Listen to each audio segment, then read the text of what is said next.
Welcome everybody.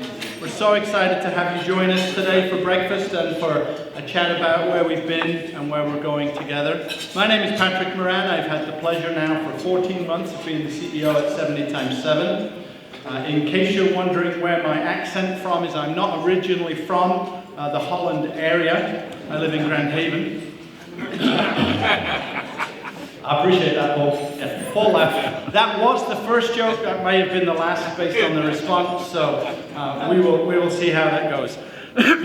Before we kick off, I want to say keep eating. Feel free to get up and get whatever you need. I just don't want to wait till everybody's done because I've got a microphone and a clicker, and this is my dream. When I get to chat with people and use my magic clicker, life is good. I want to say thank you to Christ Memorial Church for hosting us this morning. I want to say thank you to our kitchen staff from Christ Memorial today, Judy Zalman, Dee Hartgerink, and Bonnie Van Dam. We also have John, our 70x7 official back there, helping us out in the kitchen. So thanks to the team that prepared the food this morning. Your food this morning, your breakfast, and thank you. Your breakfast is a classic example of how 70x7 partners, because it was actually paid for by a Restorative Hope Church member and a pen pal, a Cause for Prisoners pen pal. So as we're trying to keep costs low so we can have revenue for impact, this breakfast was actually paid for through a wonderful partner who happens to be a part of the Restorative Hope Church here. The centerpieces were from Pat's European Flowers, thank you very much. And you see this thing right here? I could not get the picture up. No matter what I did, no matter what I plugged in, no matter what button I pushed, I couldn't get the picture up. So Chase Creative came in the gap between the old and the new here at Christ Memorial and helped us with that. So thank you. And thanks to Jeff from Scott Allen Creative for being our videographer this morning. And for agreeing to do it literally yesterday. I also want to thank our staff. I get to be up here this morning with the microphone, but the staff and the partners and the volunteers are really the driving force behind what we do. Our leadership team there, and our Holland Program Center, and our Grand Rapids Program Center. I want you to hold your applause for a couple more people, but then I want a big round of applause for all of the people that make what you're about to see possible. That includes our Holland and our Grand Rapids Advisory Councils. These are people who come in and help us with thought process, with opening doors, with helping us to do the great work we do. We try to keep the staff as small as possible while serving our people, so we bring a lot of partners in to help us do what we do. Also, our board of directors, helping us with the scope and direction of what 70x7 is and can be. So if you're a part of any of the groups that I've just mentioned, just wave your hand so we can see you, and let's give them all a great big round of applause.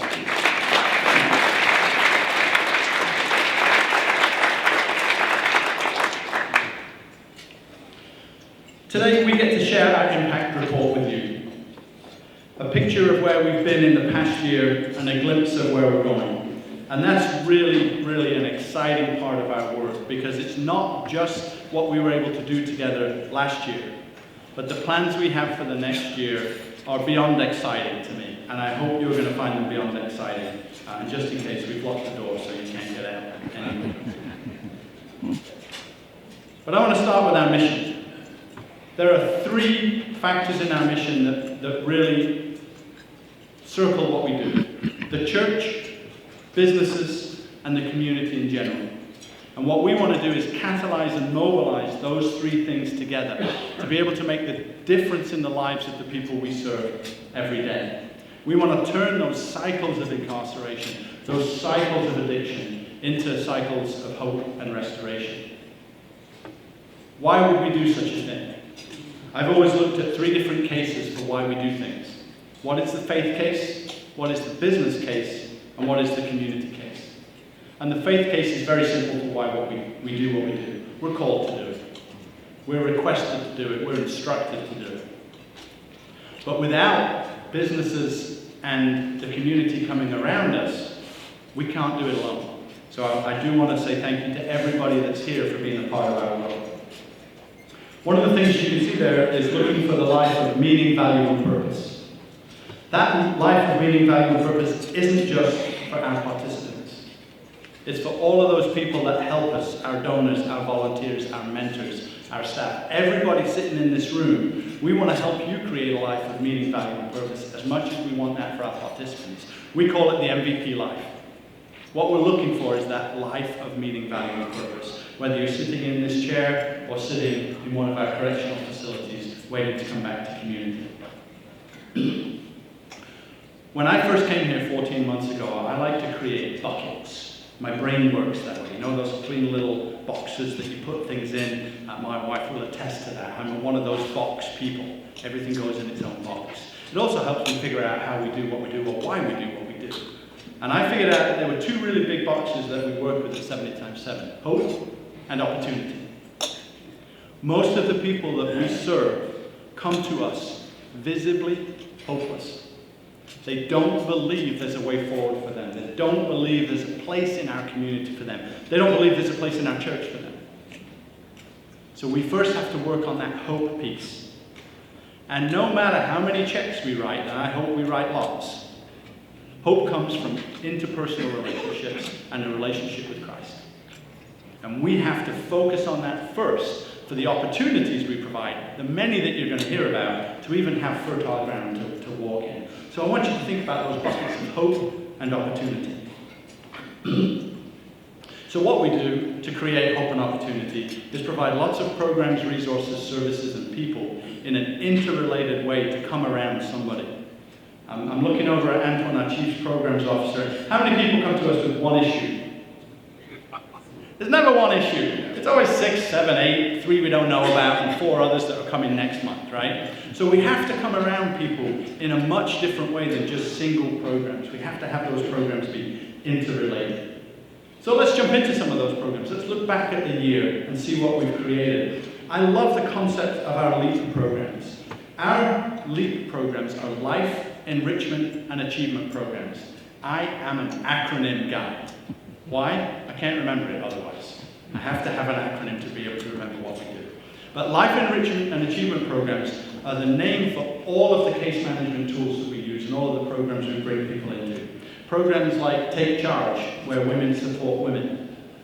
Programs like Changes, where participants can take modules or they can come to a 2-week program in one of our program centers and really get poured into for that hope and those soft skills to be able to go out into the community. Programs like Stronger Together, our church-partnered family programs. And what we call our co-pilots program, which is all of the people that we put around that person, whether it be a staff case manager, or a mentor, or a financial wizard to help them with some personal finance, or a recovery coach, or whatever it is we have to put around that person. We call that our co-pilot program.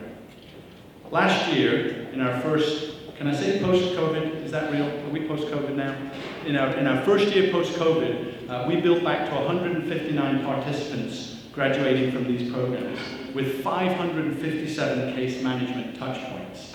And those are just the ones the staff put in the computer. Just saying. I'm also a David. So we know we have a real impact on the people that we serve. Where are we going? This is a simple goal. I want to double the amount of people that participate in LEAP programs. I see people that come in that we don't get to engage with because we don't have the resources, we don't have the capacity. We kind of triage a little bit, but then we can't stay with them long enough. So not only do I want to double the amount of people we have in LEAP programs, I want to individualize it. I want to make our case management person by person, because that's how they come to us, with individual needs. And we can't just put them on a track. We've got to create what I'm now going to call, sorry team, the iLEAP, the individualized life experience and achievement plan.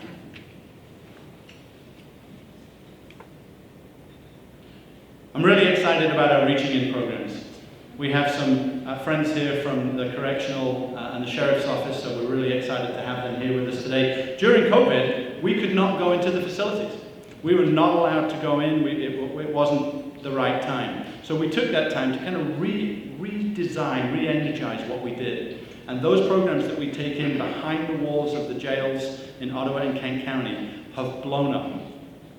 Many of them are waiting listed, where we can't fit all of the people into the room that we're doing those programs in. And last year we had over 1,000 attendances to those programs.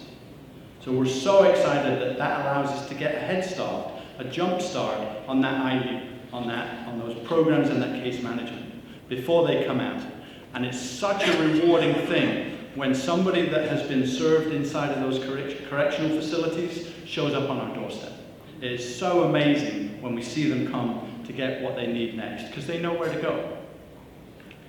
A partner program with Reaching In is reaching out, because the vast majority of people that we serve inside the correctional facilities have left family behind outside.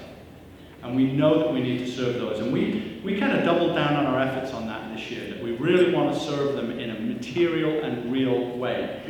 Things like partnering with churches on Baskets of Hope, on school supply drives, on programs that serve them but also connect them to community.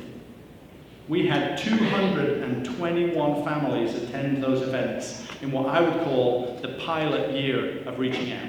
We've always done some of that stuff, but we haven't done it deeply enmeshed with the churches, and we really wanted to see what could we do if we really pushed on this. We had 221 families. We also launched a re-entry networking lunch in Holland, and we already had one in Grand Rapids. And over the year, we had 535 attendees at those lunches. People learning how to serve, how to collaborate, and also bringing returned citizens and their families to those to get those networks and those resources that they need.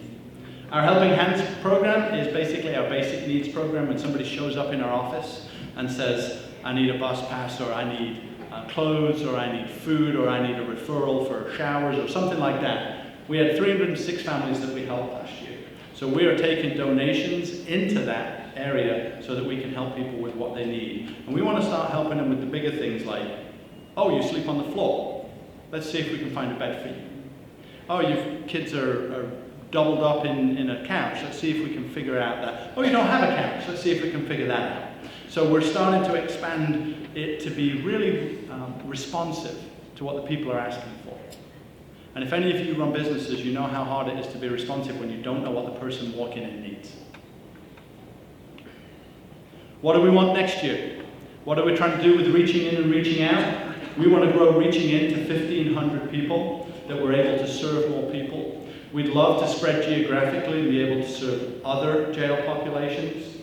And we want to serve 500 families this year in our Reaching Out program. This one is also near and dear to my heart. This is our Welcome Home initiative. Who thinks housing is tough in our community? Show of hands. Who's got adult children? Even I didn't realize how ridiculously expensive it is that both of my children paid more than I did for my mortgage.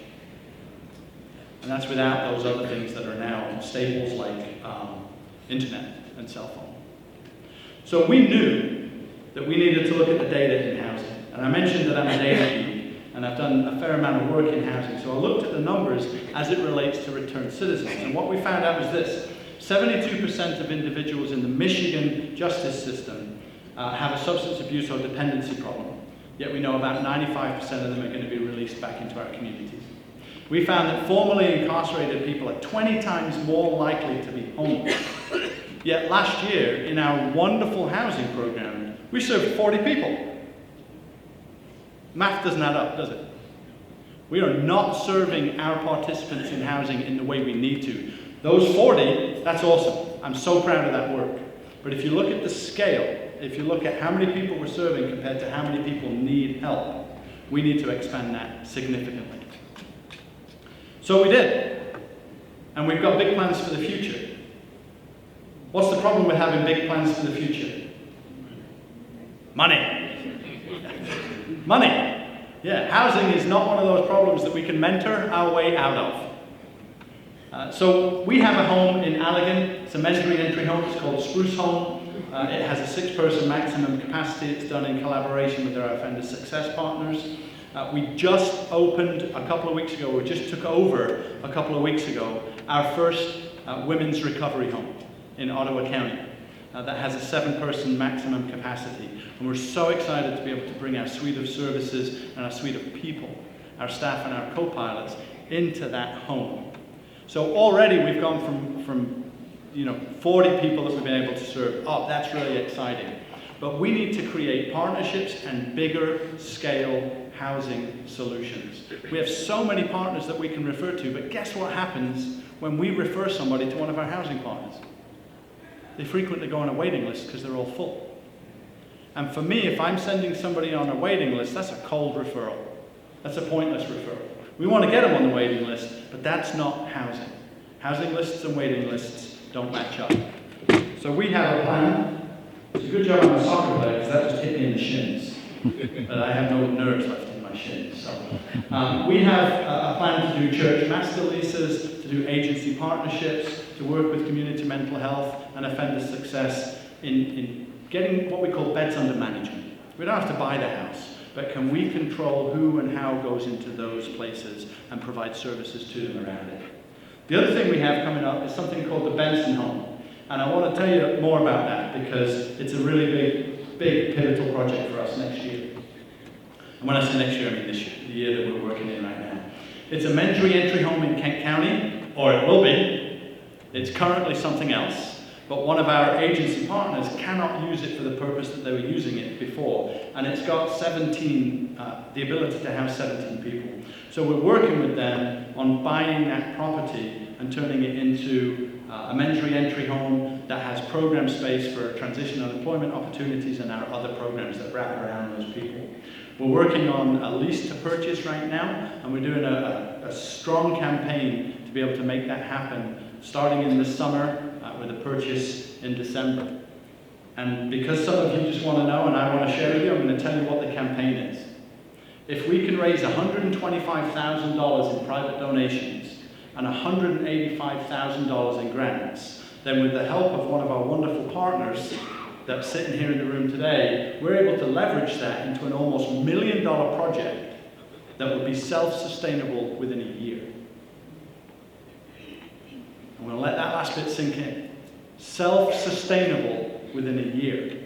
And all we need for that is $125,000 in private donations and $185,000 in grants to be able to leverage that project. That's an example of the things that we're trying to do to make it permanent, to make it self-sustainable, and to make it grow. If we can get that accomplished by this summer and purchase in the winter, then we're just going to look for the next project and the next project. Because how many self-sustainable projects can you run? As many as you can get. So we're really excited to say that we're going to more than double the amount of people that get supportive housing for us this year from re-entry and from recovery homes. We're going to be doing it geographically, so we're very strategic on where we're looking at these projects. If our current plans work and we get the 40 beds under management that we're planning on, we'll be in 3 counties. We'll be in Ottawa, Allegan, and Kent. That'll be really exciting. Wow, what a year for Restorative Hope Churches. The idea of Restorative Hope Churches is fantastic. It's the idea that we can't do it alone and don't want to, so let's engage a network of churches. And we have Paula that you heard from earlier running that program. We have 52 churches right now that are Restorative Hope Churches, and at least half of them, or half if you're from West Michigan, are complete. That was the second one. Thank you very much. Actually, that was the third one. You all missed the second one completely. I'm just going to move on. At least half of our churches are deeply engaged with us, and we're working on getting deep engagement with the other churches. If you're a part of a church that's part of Restorative Hope Church, do more. It's really cool. It's really impactful. If you're not a Restorative Hope Church, you will be by next week, because this is an incredible way to engage your congregation in the faith case for what 70 times 7 does. Those 52 churches do a lot of programs, but the biggest program they do for us right now in numbers is Cards for Prisoners. I'm a pen pal. I'm not the greatest pen pal in the world. My wife might be. She is probably one of the greatest pen pals in the world. But being a pen pal has really opened my eyes to the power of communication through letters. A lost art in America and in Europe. We have 462 volunteers, and it's probably 463 by now because the QR code on your table lets you sign up. So it's probably more than that right now. We manage over 1,000 letters a month in and out of jails and prisons. But we have a waiting list that's almost as big as the number of people we have writing letters. As the program has grown on the letter writing side, it's also grown on the people that are like, I want to be a part of that, but I don't have anyone on the outside to write to me. So if you think you might be a good pen pal, scan that code right away. But also bring it back to your church, bring it back to your workplace, and make it something where we can get rid of that waiting lists. Waiting lists are my nemesis. When someone's on a waiting list, think about what that means. They're not getting the kind of service, program, and connection that they need. So next year we want to add 100 pen pals and 15 new church partnerships that really engage with us. Employment's another thing that was really hard during the pandemic. Really difficult to get people placed, really difficult to get them the services that they need. So right now we're in a rebuilding year for our employment services. Employment services are really important. It's things like mentoring, employment coaching, giving them the coaching and the advice they need to be able to stay in that job, resumes, and then actual placement and permanent placement. We actually have an organization, Jan over here, does all of our placements. This year, we were able to build back to 37 permanent placements with 81 employment coaching sessions. A lot of that was the tail end of COVID. So what we want to do next year with our employment is two things. We want to grow back to pre-pandemic and beyond, and we want to add things for a specific population that I'm going to chat about right now. Transitional employment programs. Not all of our participants are ready for placement in a company. A lot of them are going to fail if we put them in there right now, no matter how much coaching we give them, no matter how much support we wrap around them. But when do they need money? When does anybody need money? Right now, this morning. So what do we do with that? We can't place them and be successful. We can't place them and be unsuccessful, because then we'll have less placements, because the business will say, no thank you. So we need a place where we can employ individuals that are not ready to go out, build them every day, and send them out into the workforce when we think they're ready. So we want to work on a transitional employment program, and we have several ideas around this already. One of those ideas is to be able to launch things like businesses that we own, bike repair, a coffee shop, something that we can actually do, put people to work on, has the chance to generate revenue so that we can pay them, but pay them anyway while they're getting our programming. These transitional employment programs are really, really important to our future. So to wrap up that idea, before we move on to the last piece of our time together today, I want to share those big rocks. The iLeap, working on deeper case management, longer case management. That takes people and program. We have both of those, but we need more. Housing, being able to provide stable housing that's affordable to people so they can get up and go to work, look after their families, and the kind of things that housing provides. Church partnerships, so that we don't have to be always the ones, just with the dozen of us that we have at 70x7, doing that service. Why would we keep that to ourselves? I want to share that service with as many people as are interested in doing it. And those transitional employment programs are key to that. Today is about impact and legacy. So before we close with a presentation we want to do, I want to share an example of creating impact and legacy through a short video. I was raised as a non-Christian until I met my sweet wife, Pearl. So I know that I would not be the person I am today without my sweet wife, Pearl, who is now went to be with Jesus. And I miss her terribly. All my life I'm looking for, so how do I give back to God? And I finally concluded is to give back horizontally. Our relationship with God is vertical, but we give back to God on the horizontal. I fell in love with people who didn't have the opportunities to succeed, whether it's racial or social, economic.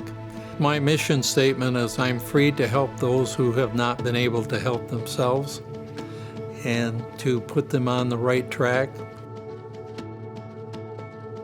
I want to finish my life strong, helping those who cannot help themselves and be able to be with them financially. We want to give into organizations that we feel could make a difference, that we could be part of, that we could see the success that they're generating. 70 times 7 really met all those requirements. And so how do we finish strong? We continue to help people even after we are no longer here. We're setting up foundations that will continue to support our organizations long after we're gone. That's the legacy we want to leave. I think legacy is trying to continue to do the work you set out to do in life, but didn't really have the opportunity to see it fulfilled. And so legacy becomes part of you after you're no longer here.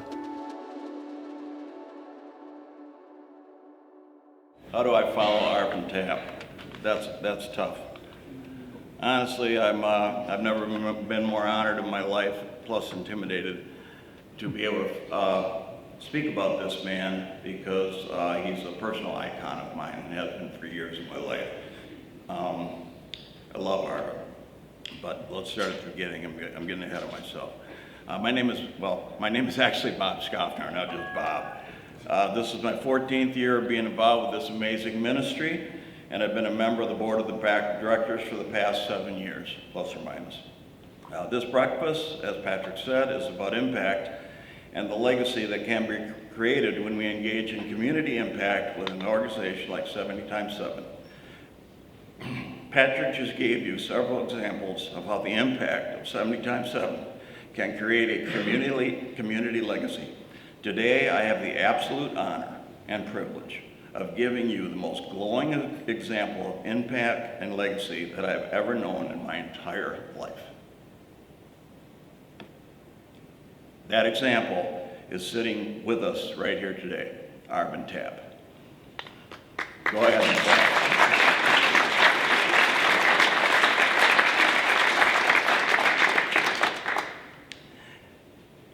I always have to interject a little humor in what I'm saying. I know Arvin appreciates this. Then I'll get real serious. In the interest of full disclosure, when I was first asked to present this award, I admittedly got a tad nervous. Not so much about the speaking part. It had more to do how easily I tend to get emotional when talking about someone I love, admire, or respect. I certainly don't want to be weeping in front of most of you people who I don't know. There are several other people on our team that share the same attribute, affliction, whichever way you want to look at it. I don't want to mention any names. I'm Mary Beth or Paula, and there's others of you out there that know. But so if that happens, we'll all weep together afterwards. But I'm going to try and hold this back. That said, given that Arvin was the recipient of this distinction today, it took me about 1/1,000,000th of a second to get over that case of nerves because I couldn't say yes quick enough. If I had to come up here in my bathrobe, if asked you for Arvin, also just so you know, Arv is going to take me to the proverbial woodshed when this is done. I know I'm due for a whooping because he detests, and I say that with all capital letters, he detests having attention focused on him and always insists on being anonymous. He's adamant that all focus and attention instead be directed to our Lord. I apologize, buddy, but some attention's going to be on you today. Little history, personal history, then we'll get into some ministry history. I met Arvin perhaps 13-ish years ago. I vividly remember this evening because we were at an event, at lunch, probably at dinner, I said evening, for 70 times 7. That's back when we were a much smaller organization. And I was a complete newbie. I didn't know anybody except I saw Carrie here. I knew Carrie and some other people, of course Mary Beth. And I was walking around trying to act like I knew something, which I didn't. And Arvin walked up to me with that mischievous grin of his and that trademark twinkle in his eye and said, "Hi, I'm Arv Tapp." And I said, I'm a pretty talkative, friendly guy. I said, "Hi, I'm Bob Schaffner." And we proceeded to chit-chat back and forth about small stuff when quite out of the blue, he said, "You're a pastor, aren't you?" And I'm looking at those eyes thinking, he's messing with me. I know he's messing with me. But I thought, what if he's not? I don't know this guy. And so he seemed serious enough. So it took us a few seconds. I regrouped and I explained to him that I was not really who he believed that he thought I was. I convinced him that I wasn't this pastor, and he seemed to buy it. I wasn't real sure, but he seemed to buy it. I had no idea who this fun and gentle and kind man was, and didn't think I might not ever see him again. And a few weeks later, I was told he was the chairman of the board. Duh. That was my first encounter with Arvin, and I think we've shared that story scores of times over the years. We used to call each other the Reverend. That was also a big moment for me because, of course, we got to meet each other, and we learned that we both have a great affinity for humor. We love to laugh. It was the beginning of many years of working together on a mutual labor of love. It provided us a point of reference as to how we met and to crack up over it for years to come. And to me, and for possibly some of you that have known me for a long time in this room, do you ever think I'll be confused with a pastor again as long as I live? And has it ever happened before? That was a highlight of my life. Bob, are you a pastor? Are you kidding me? From there, we saw each other at various events, all kinds of 7x7 events. Of course, we weren't as big back then. We'd share a story, share a couple yucks, and our friendship began to grow.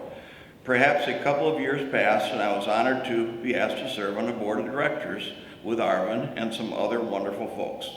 That's when I really got to know Arv.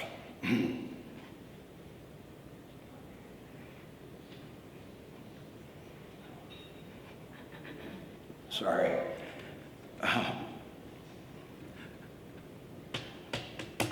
I quickly started to love this man like a brother. Throughout the years, we prayed together. We shared many of the highs and lows of our life together. We laughed and encouraged each other through the highs and cried and hugged each other through the lows. Over these years, I've had a front row seat to observe Arvin live his life totally for Jesus and lead us all by example. Be the most generous, and I want you to know the letters in that word generous are all capitals. Humble, kind, and caring human being I've ever met in my life. Be a role model to me personally and to so many others, and directly contribute to and personally get involved with countless individuals and lives. And I want personally give them jobs, counsel them, give them rides. I mean, Arvin wasn't a sideline person. Arvin was in the trenches. I hope this gives you a pretty good idea of how strongly I feel about this man. I'll close by doing the best, my very absolute best, to put into words what he also means to this fabulous ministry. When Arvin met his precious wife, Pearl, who, as he mentioned, is joyfully singing in heaven's choir, his life changed in dramatic ways. As their business succeeded beyond their wildest dreams, he and Pearl made critical decisions about where and who to invest in, personally, spiritually, and financially. They simply couldn't be sideline observers. As I said, they had to get into the game. Eventually, their hearts found 70x7, and thank God the rest is history. Their legacy is refusing to give up on people and thereby fully exemplifying Matthew 18, verses 21 through 22. And I trust I'm not speaking out of school here, as so many other young ministries go through these same growing pains. But there have been several times in the past when 70x7 has been perilously close to the edge. And I'd be lying if I told you there wasn't concern. But each and every time, Jesus had other plans. And more often than not, he uses humble servants, the taps, to take action. Whew. With that, today, I have the distinct honor and one of the most outstanding moments of my life of bestowing upon Arvin the lifetime board emeritus status at 70 times 7, and to present him with this plaque, thanking him for his immeasurable service to our community. Arv, please know how much you've impacted my life, as well as many others in this room, and many that are obviously not here today, in ways that you will never know. To us,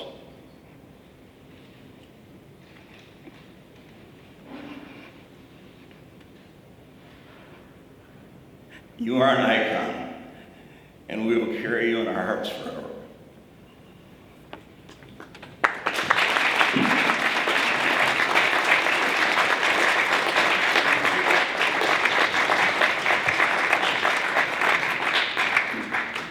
You know, I spent a little time thinking about legacy and how to speak about legacy, and really, and then afterwards I watched Arv's video when the final edit came in, and I was like, I should have watched the video first, because what he said about legacy is all we need to say. Do what you can now, so that what you do now carries on when you're gone. So I want to invite you today to do that. I want you to consider a couple of different things. There's a sheet that looks like this. This is the Hanson side, but the other side is the business side. So on the business side of that sheet, there's an opportunity there to say, I'd like to learn more about opportunities for our Restorative Hope Church to get together with 70 times 7 and either become a Restorative Hope Church or engage deeper in some of the events we have for our families. There's an opportunity there to say, I'd like to join Team Redemption. Team Redemption is our monthly giving opportunity, because every month we want to serve those people on those waiting lists. We want to expand our programming. We want to stay with people longer. There's also a box to check there if you're already a Team Redemption member and you want to increase your gift there. And just because I love tech, there are also QR codes for those things on your table if you want to do it that way instead. There's also a QR code there for becoming a pen pal. When we have as many people on the waiting list as we're serving, we need help. We need more pen pals. But we also want to talk to you about if you're interested in one of our special projects, like the Benson House, or the Transitional Employment Programs, or any of the LEAP programs, as well as the Legacy Society. So here's all I need you to do. Think about what you want to talk to me later about. Check it on that box, or scan one of the QR codes. And the original plan was brilliant, as I say. See, Antoine, I got brilliant at once. I apparently can't say brilliant properly. And I've tried, but it just comes out like that. But here's what happened is I had this lovely little card. Everybody, do you see that box on the table? See that box?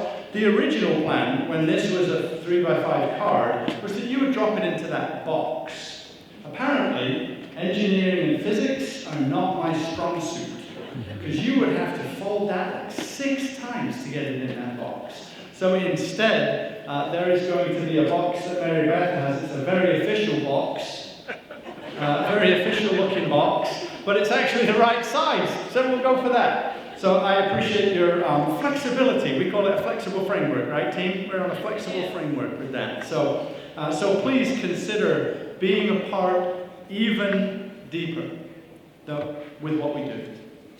Because what we showed you we did last year was amazing. What we're planning for next year will change the kingdom and set us up to be able to change the kingdom even more every single year. We can't do it without him. We can't do it without you. So thank you for all you do, and I'm going to close by handing it off to our wonderful development director, Mary Beth. Thanks for being here today. Arv is waving at me, which is always a good sign. Okay. You got a second? Yes, I do. Okay. So I told you not to give me a Okay, microphone. stay right here. Stay right here. You don't have to go up the stairs. Okay. So anyway, to be very honest, and I'm an honest person, I felt like I was hijacked to come here today. I had no idea this was going to happen, but I'm really grateful and thankful. So how do you become a legacy person? And so I don't know if any of you here remember Susan Boyle. I'm sure Patrick does. Oh, yeah, from America's Got Talent. Yeah, America's Got exactly. Talent, yes. So I have a CD that I found and I started playing it. And this is who I am. She has one song in there that says, I was born, I am whom that I was born to be. That's who I am. It's nothing to do with me, it's all about God. And I thank Him for it, that I have this heart to do this. Thank you.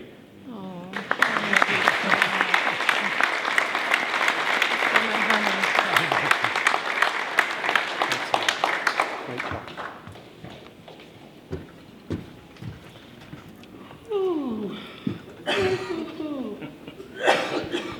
Well, there's that then.